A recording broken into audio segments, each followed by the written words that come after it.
శ్రీరామనవమి రోజున భద్రాద్రిలో జరిగే సీతారామ కళ్యాణం అట్టహాసంగా జరుగుతుందన్న విషయం తెలిసిందే.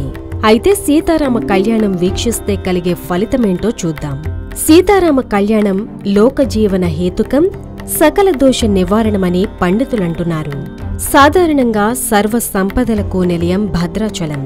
అలాగే సకల జనలోక సంరక్షణమే శ్రీరామనవమి పండుగ పరమార్థం. శ్రీరామచంద్రుని క్షేత్రాలలో అత్యంత వైశిష్ట్య ప్రాధాన్యత ప్రాశస్త్యము గల క్షేత్రం భద్రాచలం దివ్యక్షేత్రం. భద్రుడు అనగా రాముడు అని, అచలుడు అంటే కొండ అని, అందుకే రాముడు కొండపై నెలవైయున్న దివ్యధామం కనుక ఈ క్షేత్రం భద్రాచలంగా ప్రసిద్ధి చెందిన పుణ్యక్షేత్రం. శ్రీరామచంద్రుడు తన వనవాస జీవితం ఇక్కడ గడపడమే ఈ పుణ్యక్షేత్రం యొక్క వైశిష్ట్యం. శ్రీరామనామము సకల పాపాలను పోగొడుతుందని సకల శాస్త్రాలు చెబుతున్నాయి. భక్త రామదాసు చెరసాలలో ఉండిపోయిన కారణంగా పూర్వము సీతారాముల కళ్యాణం మార్గశిర శుద్ధ పంచమి నాడు జరిగినట్లుగా, అయితే తాను చెరసాల నుండి తిరిగి వచ్చాక చైత్రశుద్ధ నవమి నాడు శ్రీరామచంద్రుని పుట్టినరోజు వేడుకలు, కళ్యాణ వేడుకలు ఒకేసారి జరిపించారు. శ్రీ సీతారామ కళ్యాణం రాముడు రావణుణ్ణి సంహరించి అయోధ్యకు తిరిగి వచ్చింది శ్రీరామనవమి నాడే. ఆ మరునాడు దశమి రోజు పట్టాభిషేకం రామునికి జరిగింది. కోదండరామ కళ్యాణాన్ని చూసేందుకు మనమే కాదు, సకల లోకాల దేవతలు దివి నుండి భువికి దిగివస్తారట.